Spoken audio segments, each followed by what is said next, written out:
Hello दोस्तों, नमस्कार। मेरा नाम है प्रदीप। स्वागत है आपका स्टडी सर्च पॉइंट के यूट्यूब चैनल पर। भारत के भूगोल विषय के अंतर्गत भारत की नदियों के क्रम में गंगा नदी के अपवाह तंत्र पर हम चर्चा कर रहे थे। पिछले वीडियो के अंक में हमने गंगा नदी के उद्गम से लेकर के गंगा नदी की सहायक नदियों के बारे में चर्चा करी थी। और इस वीडियो के अंक में हम गंगा नदी के संदर्भ में कुछ अन्य चीज़ों को जानेंगे। साथ ही साथ जो गंगा नदी है और इसकी जो सहायक नदियां हैं उनमें कौन कौन सी नदी परियोजनाएं निर्मित हैं, कौन से राज्य में बनाई गई हैं, इन सभी चीज़ों पर हम चर्चा करेंगे। वीडियो अगर पसंद आता तो अपने साथियों से भी साझा करें। हमारे चैनल पर पहली बार आए हैं तो चैनल को सब्सक्राइब करके बेल आइकन अवश्य प्रेस करें ताकि हमारे चैनल पर अपलोड किए जाने वाले वीडियो का नोटिफिकेशन आपको मिलता रहे। शुरू करेंगे आज के अपने इस वीडियो के अंक को। जैसा कि हमने सबसे पहले पिछले वीडियो के अंक में जल विभाजन क्षेत्र पर चर्चा करी थी, जिसमें कि आप यहाँ पर थोड़ा सा रिवीजन करते हुए चलते हैं। आप देख सकते हैं स्क्रीन पर। यहाँ पर उत्तर भारत के क्षेत्र में महान हिमालय का क्षेत्र है, और मध्य भारत के क्षेत्र में ये विंध्य पर्वत श्रृंखलाएं हैं, और पश्चिम में आपकी अरावली पर्वत श्रृंखलाएं हैं। जल विभाजन का कार्य करती है उत्तर भारत की नदियों के संदर्भ में। दक्षिण भारत की नदियों के संदर्भ में एक तरफ सतपुड़ा पर्वत श्रृंखला तो दूसरी तरफ पश्चिमी घाट पर्वत श्रृंखलाएं जल विभाजन का कार्य करती हैं नदियों का। और मध्य भारत के क्षेत्र में सतपुड़ा पर्वत श्रृंखलाएं और विंध्य पर्वत श्रृंखलाएं के मध्य में ताप्ती और नर्मदा नदी दो प्रमुख नदियां यहाँ पर प्रवाहित होती हैं, जो कि अरब सागर में गिरती हैं। हिमालय से जो भी नदियां उद्गमित होती हैं सारी की सारी गंगा नदी की सहायक नदियां हैं, और कुछ यमुना नदी की भी सहायक नदियां हैं। और यमुना जो है मुख्य रूप से गंगा की सहायक नदी है। गंगा की लंबाई जो है, जहाँ से गंगा नदी निर्मित होती है, देवप्रयाग टिहरी से दो नदियाँ यहाँ पर के मिलने के बाद गंगा नदी यहाँ पर बनती है। आप स्क्रीन में देख सकते हैं, यहाँ से ये अलकनंदा आती है, यहाँ से ये भागीरथी आती है। देवप्रयाग टिहरी पर जो है कि आपकी दोनों नदियाँ मिलती हैं, भागीरथी और अलकनंदा। आगे जब नदी बढ़ती है तो उसको गंगा नाम से जाना जाता है, और ये बंगाल की खाड़ी में जाकर के गिरती है, और जिसकी कुल लंबाई 25-25 किलोमीटर है। अब बहुत जगह इसको 25-10 किलोमीटर भी लिखा गया है, 2510 किलोमीटर। ठीक है, तो ये सारी चीज़ें आप पिछले वीडियो में जाकर के देख सकते हैं। और गंगा नदी की जो सहायक नदियां हैं उनके बारे में भी हमने चर्चा करी थी। साथ ही साथ जो उत्तराखंड के संदर्भ में जो अलकनंदा नदी है और भागीरथी नदी है उसको लेकर भी हमने चर्चा करी हुई थी। और अन्य जो सहायक नदियां हैं मुख्य रूप से उनके उद्गम स्थल और किस जगह पर वो गंगा पर मिलती हैं, उन सभी चीज़ों पर हमने चर्चा करी थी। तो गंगा नदी के संदर्भ में कुछ विशेष जानकारियां हैं, तो इस वीडियो के अंक में हम चर्चा करेंगे। देखिए, जो गंगा नदी झारखंड की सीमा पर जब इंटर करती है झारखंड राज्य में, और गंगा नदी झारखंड राज्य में महज केवल 40 किलोमीटर की डिस्टेंस यहाँ पर तय करती है, यानी कि 40 किलोमीटर के क्षेत्र तक ही झारखंड राज्य में गंगा नदी प्रवाहित होती है। जबकि 96 किलोमीटर के क्षेत्र में गंगा नदी उत्तराखंड में, जबकि 1450 किलोमीटर के क्षेत्र में उत्तर प्रदेश में सबसे ज़्यादा क्षेत्र में प्रवाहित होती है। और वहीं बिहार में 445 किलोमीटर की क्षेत्र में, और पश्चिम बंगाल के क्षेत्र में ये 520 किलोमीटर की एरिया में प्रवाहित होती है हमारी गंगा नदी। और राजमहल की जो पहाड़ियाँ हैं झारखंड में, वहाँ से गंगा नदी उत्तर की ओर यहाँ पर प्रवाहित होती है, उत्तर की तरफ मुड़ जाती है। उसके बाद ये पश्चिम बंगाल में प्रवेश करती है, और फरक्का नामक स्थान पर ये बांग्लादेश में प्रवेश कर जाती है, पश्चिम बंगाल के पास। तो फरक्का नामक स्थान पर फरक्का बांध भी यहाँ पर बनाया गया है, जो कि गंगा नदी को यहाँ पर दो भागों में विभाजित करती है। एक जो है गंगा नदी की मुख्य धारा जो है कि बांग्लादेश में प्रवेश करती है, दूसरी धारा हुगली नाम से जो है कि दक्षिण की तरफ प्रवाहित होती है। ठीक है, गंगा नदी जब बांग्लादेश में प्रवेश करती है तो इसको बांग्लादेश में पद्मा नाम से जाना जाता है। आगे चल करके बांग्लादेश में ही जो है कि गंगा नदी पर ब्रह्मपुत्र नदी मिलती है, जिसको बांग्लादेश में जमुना नाम से जाना जाता है। और जमुना और पद्मा जब आपस में मिलती हैं तो इसको मेघना नाम से जाना जाता है। तो बांग्लादेश में गंगा नदी को पद्मा नाम से जाना जाता है, ब्रह्मपुत्र नदी को बांग्लादेश में जमुना नाम से जाना जाता है। जब जमुना और पद्मा एक साथ मिल जाती हैं तो यह कहलाती है मेघना। तो मेघना नदी के नाम से बंगाल की खाड़ी में गिरती हैं ब्रह्मपुत्र नदी और गंगा नदी। ठीक है, गंगा नदी का जो क्षेत्र है एक बहुत ही बड़े क्षेत्र से प्रवाहित होकर के आती है। लगभग महान हिमालय के क्षेत्र से प्रवाहित होती है, उसके बाद मध्य हिमालय का क्षेत्र पार करती है। उसके बाद हम देखते हैं कि शिवालिक क्षेत्रों के बाद भाबर के क्षेत्र होते हैं, तराई में प्रवेश करती है गंगा नदी। और इसी तरह से ब्रह्मपुत्र नदी भी महान हिमालय से उद्गमित होती है। मध्य हिमालय लघु हिमालय को पार करते हुए शिवालिक क्षेत्र से जो है कि ये आपके असम वाले क्षेत्र में, मैदान के क्षेत्र में प्रवेश करती है ब्रह्मपुत्र नदी। तो दोनों नदियाँ बहुत ही ज़्यादा मात्रा में अवसाद यहाँ पर लाती हैं अपने जल बहाव के साथ। ये विभिन्न तरह के संसाधनों को, प्राकृतिक तत्वों को बहा कर लाती है, जिसमें हम देखते हैं कि अवसाद मिट्टी जो है वो बड़ी मात्रा में बहा के लाती है, जिसके चलते इन दोनों नदियों के द्वारा एक डेल्टा का निर्माण किया गया है जिसका नाम है सुंदरबन डेल्टा, जो कि दुनिया का सबसे बड़ा या सबसे कह सकते हैं कि दुनिया का जो विशालतम नदी डेल्टा है वो है आपका सुंदरबन डेल्टा। और सुंदरबन डेल्टा लगभग 59,000 वर्ग किलोमीटर के क्षेत्र में इसका विस्तार है। तो 59,000 वर्ग किलोमीटर के क्षेत्र में सुंदरबन डेल्टा का विस्तार है, जो कि गंगा और ब्रह्मपुत्र नदियों के द्वारा जो अवसाद बहा कर लाया गया है, पर्वतों को काट करके धरातल का अपरदन करके जो अवसाद अपने साथ बहा कर लाती है, उसको समुद्र में गिरने से पहले जब नदी का प्रवाह कम हो जाता है तो निक्षेपित करने के बाद, निक्षेपण यानी कि जमाव करने के बाद जो है कि सुंदरबन डेल्टा का निर्माण होता है, जो कि दुनिया का सबसे बड़ा नदी डेल्टा है। और इसका विस्तार हमने आपको बताया है, लगभग 59,000 वर्ग किलोमीटर क्षेत्र में इसका विस्तार है। ब्रह्मपुत्र नदी और गंगा नदी मिलकर के ये डेल्टा निर्माण करती हैं। और गंगा नदी, जैसा कि हमने बताया था, फरक्का बांध पर जब दो भागों में बढ़ जाती है गंगा नदी, और एक हुगली नाम से जानी जाती है, दक्षिण की तरफ बहती है। और हुगली और मेघना, मेघना नदी हमने आपको बताया, ब्रह्मपुत्र नदी जिसको जमुना नाम से जाना जाता है बांग्लादेश में, और बांग्लादेश में गंगा नदी को पद्मा नाम से जाना जाता है। इन दोनों नदियों का जो सम्मिलित नाम है मेघना नदी। तो मेघना नदी और हुगली नदी के मध्य में गंगा और ब्रह्मपुत्र का डेल्टा, सुंदरबन डेल्टा स्थित है। जो सुंदरबन डेल्टा है वह अपने मैग्रोव वनों के लिए, और साथ ही सुंदरी वृक्ष के वनों के लिए, और केसुरानी वृक्ष के वनों के लिए ये जाना जाता है। मैग्रोव, केसुरानी और सुंदरी वृक्ष इस सुंदरबन डेल्टा में पाए जाते हैं। और इस सुंदरबन डेल्टा की एक खास बात यह है कि जो मैंग्रोव वन यहाँ पर हैं उनमें बंगाल टाइगर यहाँ पर पाया जाता है। तो बंगाल टाइगर सुंदरबन डेल्टा में ही, अर्थात मैंग्रोव वनों में ही पाया जाता है, बंगाल टाइगर्स। ठीक है। इसके अलावा जो भारत में पश्चिम बंगाल का क्षेत्र है, वहाँ पर सबसे अधिक मात्रा में मैंग्रोव वन पाए जाते हैं। सबसे क्षेत्रफल की दृष्टि से अगर बात करेंगे तो पश्चिम बंगाल के क्षेत्र में सबसे अधिक मैंग्रोव वन पाए जाते हैं। दूसरे नंबर पर जो मैंग्रोव वन पाए जाते हैं वो गुजरात के क्षेत्र में पाए जाते हैं। तीसरे नंबर पर गोदावरी और कृष्णा नदी का जो डेल्टाई क्षेत्र है वहाँ पर आंध्र प्रदेश राज्य में मैंग्रोव वन पाए जाते हैं। तो सर्वाधिक क्षेत्रफल के आधार पर मैंग्रोव वन पश्चिम बंगाल में, दूसरे नंबर पर गुजरात में, तीसरे नंबर पर आंध्र प्रदेश में गोदावरी और कृष्णा नदी के डेल्टा में पाए जाते हैं। ठीक है। जो गंगा नदी है वो दुनिया की 5वीं सबसे दूषित या प्रदूषित नदियों में से एक है। तो विश्व के संदर्भ में गंगा जो है कि 5वीं सबसे बड़ी ऐसी नदी है जो कि सबसे ज़्यादा प्रदूषित नदी है। और इसका कारण यह है कि जो शहर हैं, उन शहरों में जो इन नदियों के तट पर जो कारखाने स्थापित किए गए हैं, उन कारखानों का जो कचरा है वो सीधे सीधे नदियों में छोड़ दिया जाता है, बिना उनको संशोधित किए। उस कचरे को बिना रिसाइकल किए हुए सीधे नदियों में छोड़ दिया जाता है, जिसके चलते नदी का प्रदूषण स्तर जो है कि बहुत ज़्यादा बढ़ जाता है। गंगा नदी को लेकर के एक खास बात यह है कि गंगा नदी के जल में अन्य नदियों के जल की तुलना में या अन्य जल की तुलना में 25% जो ऑक्सीजन है उसका स्तर अधिक पाया जाता है। यानी कि किसी जल में अगर 50% ऑक्सीजन का स्तर पाया जाता है तो गंगा नदी के जल में वह ऑक्सीजन का स्तर 75% तक होगा। तो गंगा नदी के जल में 25% तक ऑक्सीजन का स्तर ज़्यादा पाया जाता है। और गंगा नदी में बैक्टीरिया से लड़ने की एक विशेष शक्ति है, और गंगा नदी का जल कभी भी सड़ता नहीं है, और इसमें किसी भी तरह का बैक्टीरिया या जीवाणु, विषाणु उत्पन्न नहीं होता है। रिसर्च से पता चलता है कि गंगा नदी के जल में कभी भी मच्छर पैदा नहीं हो सकता। जो डेंगू फैलाने वाला मच्छर है या अन्य तरह का मच्छर जो पनपते हैं पानी में, वह गंगा नदी के जल में पनपते नहीं है।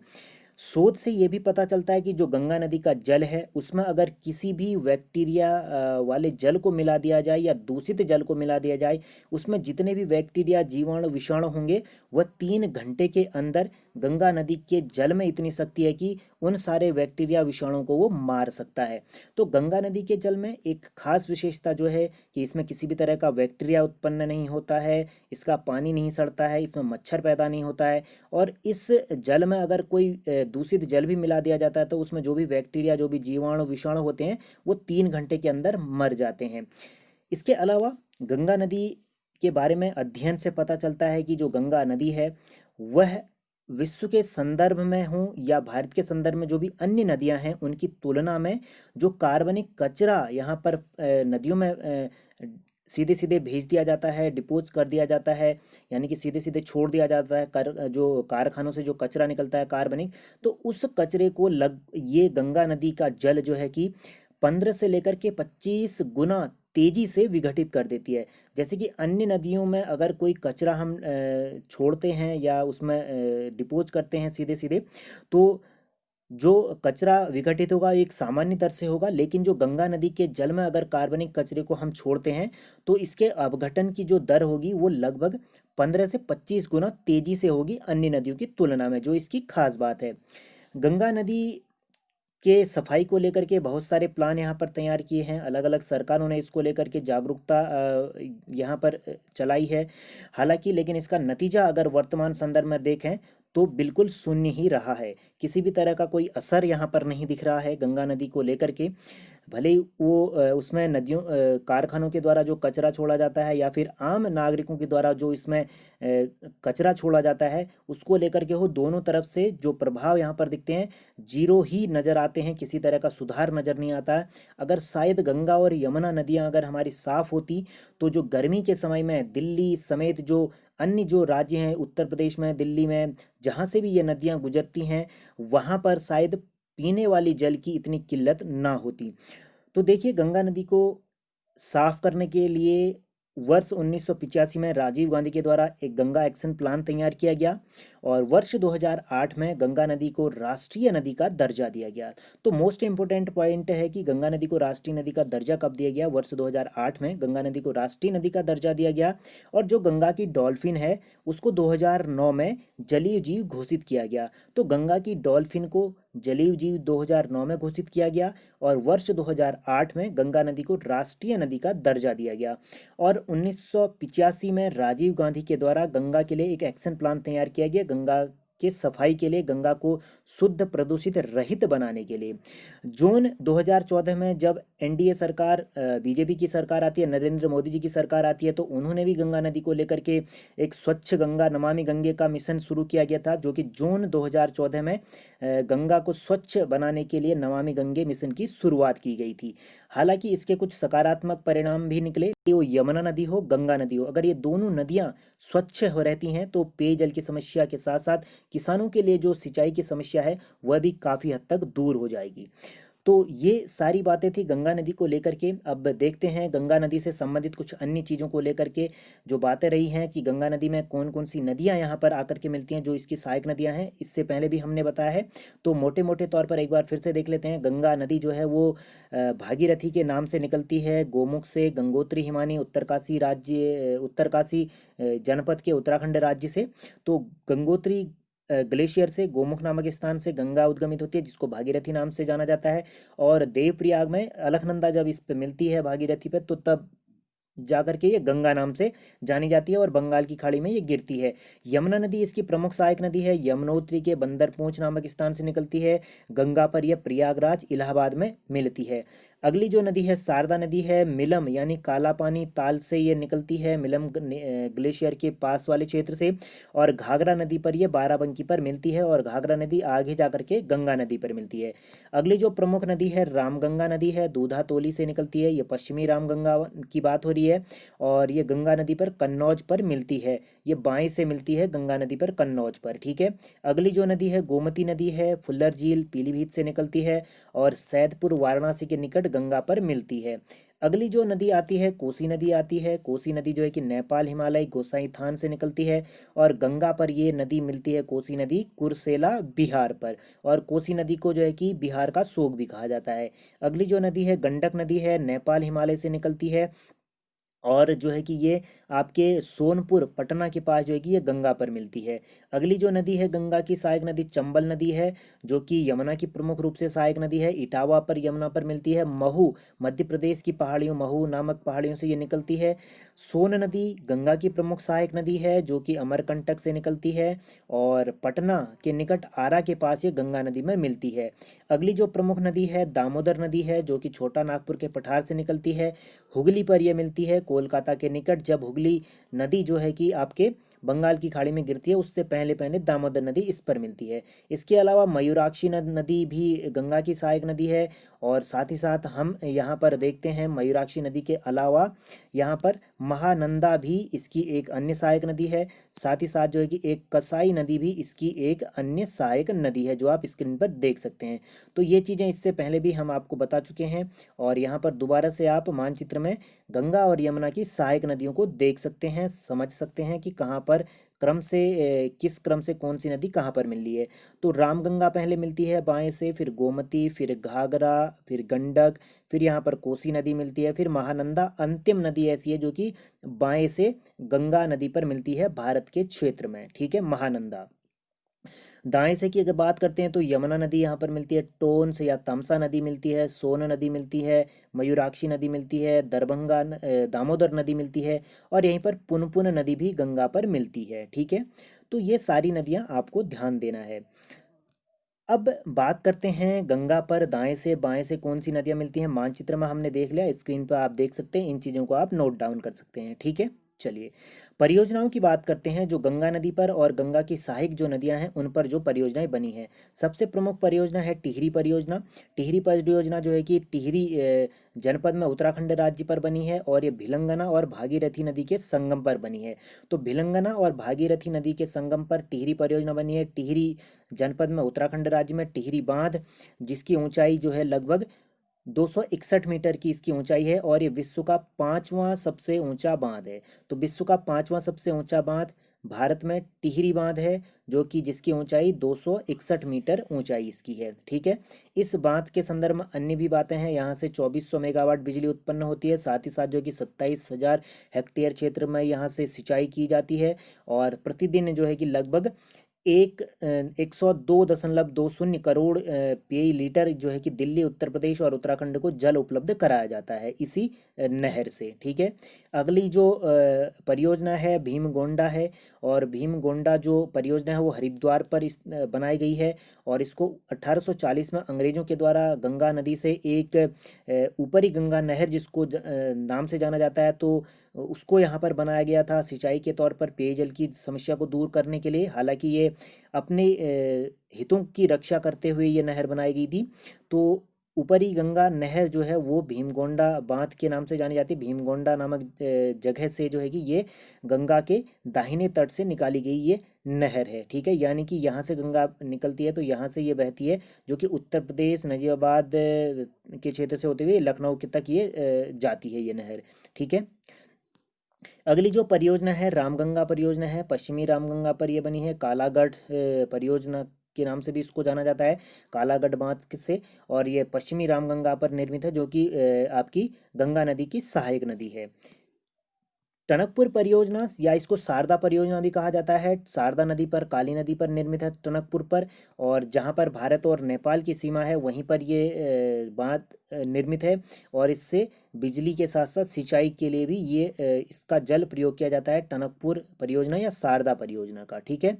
अगली जो परियोजना है गंडक परियोजना है। गंडक परियोजना उत्तर प्रदेश, बिहार और नेपाल की ये संयुक्त परियोजना है, और ये गंडक नदी पर जो है कि सूरतपुरा नेपाल के पास एक हाइड्रो पावर बनाया गया है। साथ ही साथ जो है कि इस बांध से जो है कि बिहार के क्षेत्र में एक वाल्मीकि नगर जिसको कहा जाता है, वहाँ पर एक अन्य बांध यहाँ पर बनाया गया है। इस परियोजना के तहत बिहार में भैंस लोतन या वाल्मीकि नगर, ठीक है, भैंस लोतन या वाल्मीकि नगर के क्षेत्र में एक अन्य बांध बनाया गया है।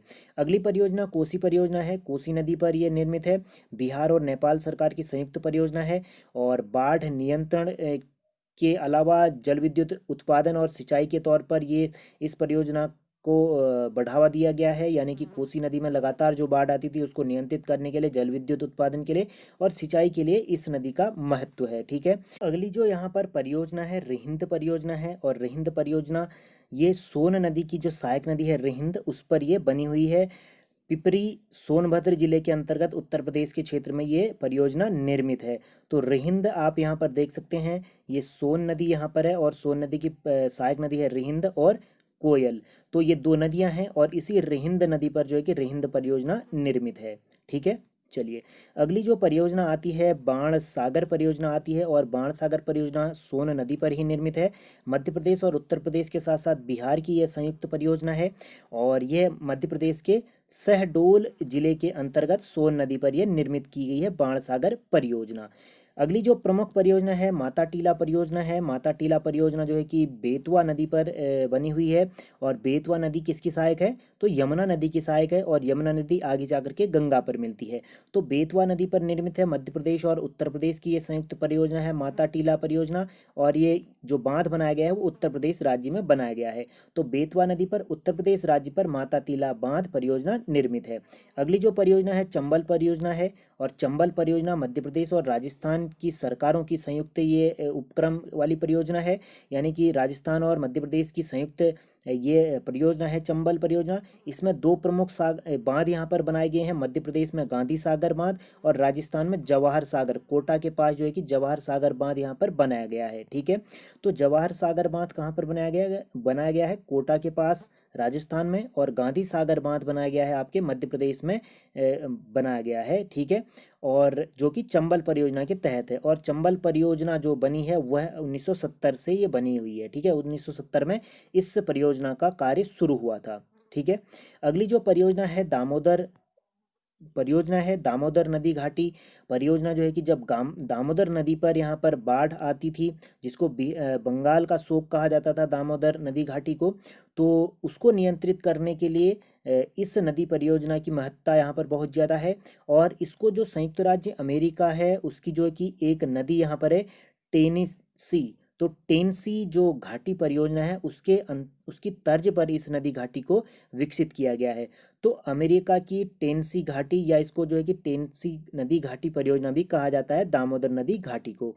तो टीवीए घाटी परियोजना किसको कहा जाता है, दामोदर नदी घाटी को कहा जाता है, जो कि संयुक्त राज्य में अमेरिका में जो आपकी संयुक्त राज्य अमेरिका की जो टेनिस नदी है, तो टेनेसी नदी घाटी की तर्ज पर इस परियोजना को बनाया गया है दामोदर नदी घाटी परियोजना को। अगली जो परियोजना है मयूराक्षी परियोजना है। मयूराक्षी परियोजना ये झारखंड में अब आती है, इससे पहले बिहार राज्य में ये बनाई गई थी। जब बिहार राज्य का कह सकते हैं बंटवारा नहीं हुआ था, झारखंड जब 2000 में बना हुआ था, तो उस दौरान देखते हैं कि ये अब झारखंड राज्य में आ जाती है, और मयूराक्षी नदी पर ये निर्मित है मयूराक्षी नदी परियोजना, और ये झारखंड के दुमका जिले के अंतर्गत ये बनाई गई है, और इसको कनाडा बांध के रूप में भी जाना जाता है। तो टेनेसी नदी घाटी परियोजना के रूप में दामोदर नदी घाटी को जाना जाता है, और कनाडा बांध परियोजना के रूप में जाना जाता है मयूराक्षी नदी घाटी को। ठीक है, मयूराक्षी नदी परियोजना को जाना जाता है कनाडा बांध के नाम से। अगला जो प्रमुख बांध आता है गंगा नदी पर वह आपका फरक्का बांध है। फरक्का बैराज या फरक्का बांध जो है कि वो पश्चिम बंगाल राज्य में है। यहाँ पर गंगा नदी जो है कि दो भागों में ये बंटती है, एक हुगली नदी और दूसरी जो है कि भागीरथी नाम से ये जानी जाती है। तो कोलकाता जो बंदरगाह है वहाँ पर गाद यानी कि जो सिल्ट को कम करने के लिए इस बांध की ज़रूरत महसूस की गई, जिसके कारण फरक्का बांध यहाँ पर बनता है, और जिसके चलते जो है कि जो कोलकाता बंदरगाह है उसमें सिल्ट या गाद की समस्या कम हो सकी है। ठीक है, और हुगली नदी पर स्थित जो है कि ये एक प्रमुख बंदरगाह है आपका कोलकाता बंदरगाह। ठीक है, चलिए अन्य कुछ प्रमुख परियोजना यहाँ पर हैं। उत्तराखंड के क्षेत्र में कोटेश्वर परियोजना यहाँ पर भागीरथी नदी पर है। धौलीगंगा परियोजना जो है कि वो आपका धौलीगंगा पर ही है, पश्चिमी धौलीगंगा जिसको कहा जाता है। उत्तर प्रदेश में गोविंद बल्लभ पंत सागर है, और गोविंद सागर पंजाब के क्षेत्र में है। तो गोविंद सागर है आपका पंजाब में, गोविंद बल्लभ पंत सागर है आपका उत्तर प्रदेश में रिहिंद नदी पर यह निर्मित है। तो रिहिंद नदी पर गोविंद बल्लभ पंत सागर है, जबकि गोविंद सागर केवल पंजाब में है। ठीक है, ये दोनों में आपको कंफ्यूज नहीं होना है। मध्य प्रदेश में राजघाट परियोजना है, राजघाट बांध है जो कि बेतवा नदी पर है, और मध्य प्रदेश और यूपी की ये संयुक्त परियोजना है राजघाट परियोजना। ठीक है, जो कि बेतवा नदी पर है, यूपी और मध्य प्रदेश की संयुक्त परियोजना है। ठीक है, उत्तर प्रदेश और मध्य प्रदेश की। अगली जो प्रमुख परियोजना है झारखंड के क्षेत्र में मैथन बांध है, जो कि बराकर नदी पर यह निर्मित है। और बराकर नदी हमने आपको बताया था कि यह दामोदर नदी की सहायक नदी है। ठीक है, तो दामोदर नदी की सहायक नदी जो है वो बराकर नदी है, उसी पर मैथन बांध बना है। चंदिल बांध जो है कि स्वर्ण रेखा नदी पर बना है झारखंड में।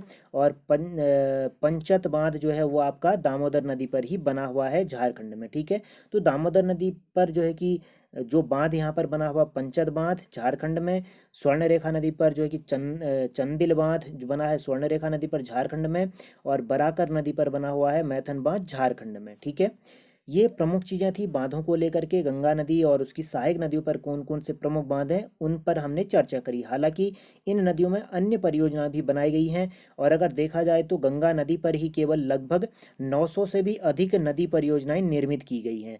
तो सारी की सारी महत्वपूर्ण नहीं है, जो भी महत्वपूर्ण चीज़ें थी वो हमने आपके सामने रखने की कोशिश करी है। और जितनी चीज़ें यहाँ पर छूटी हुई होंगी हम आने वाले दिनों में अपने स्टैटिक जीके के वीडियो के अंक में राज्यों से संबंधित जो जानकारियां हैं, वहाँ पर कौन सी नदियाँ प्रवाहित होती हैं, कौन सी परियोजनाएं हैं, अन्य जो जो चीज़ें राज्यों के संदर्भ महत्वपूर्ण हैं, जो बेसिक सी जानकारी है वो आप तक पहुँचाने की हमारी कोशिश रहेगी। तो उन वीडियो के अंकों में अन्य सारी चीज़ों को समावेश हम करेंगे। ठीक है, अब अंत में चलते चलते यहाँ पर कुछ चीज़ और देख लेते हैं, जो कि गंगा नदी के किनारे जो प्रमुख शहर स्थित है उनकी बात कर लेते हैं। बहुत बार पूछा गया है कि गंगा नदी के किनारे कौन सा शहर है, यमुना नदी के किनारे कौन सा शहर है, या अन्य नदियों के किनारे कौन सा शहर है। तो ऋषिकेश, हरिद्वार, बिजनौर, फर्रुखाबाद, कन्नौज, बिठूर, कानपुर, प्रयागराज, वाराणसी, पटना, भागलपुर, कटिहार, मुर्शिदाबाद, बंगाल में प्लासी, नवद्वीप, कोलकाता, उसके बाद जो है कि यहाँ पर बारानगर, ठीक है, राजशाही, ढाका, चांदपुर, चटगांव, ये सारे के सारे प्रमुख शहर जो कि गंगा नदी के किनारे स्थित हैं। तो उम्मीद है ये वीडियो आपको पसंद आया होगा। वीडियो के संदर्भ में किसी भी तरह के सुझाव आपके पास हो तो कमेंट बॉक्स में कमेंट अवश्य करें। हमने कोशिश करी गंगा नदी को लेकर के जो भी महत्वपूर्ण चीज़ें थी इस अंक में शामिल करने की। तो चलिए मिलेंगे अपने अगले वीडियो के अंक में, जिसमें हम बात करेंगे ब्रह्मपुत्र नदी को लेकर के। तब तक के लिए अपने अपनों का ध्यान रखें, अपनी पढ़ाई पर फोकस बनाए रखें, अपने आसपास के ज़रूरतमंद लोगों की सहायता करें, और इस चुनौती भरे समय में एक सकारात्मक सोच के साथ आगे बढ़ते रहें। मिलते हैं अपने अगले वीडियो के अंक में, तब तक के लिए नमस्कार, जय हिंद, जय भारत।